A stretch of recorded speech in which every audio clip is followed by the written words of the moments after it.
natay schedule ma-hatch karon pero na-burn outan. Palong gyud ang ato ang sitter. So ang ato ang hatcher na padayon kay naamantay power bank. So mo siya ang gamit. Palit rin sa Shopee.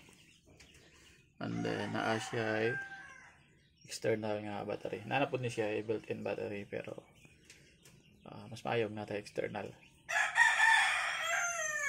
So for 8 hours dili man siya ma-empty. Kung dako og wattage yung hatcher, pwede ra pod another external nga battery. Or kini mga battery sa sakyanan. So kini siya akong gamit.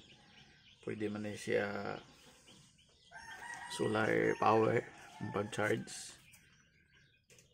Nanapod siya yung mga charger port for mobile phone. Napod na siya isuga.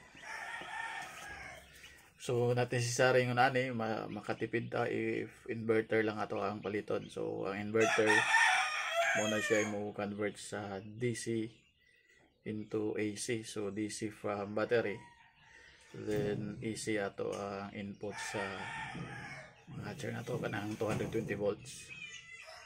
So na.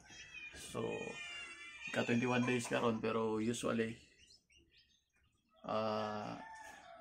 gina transfer na ako sila sa brother pagka ugma na. So palong gid.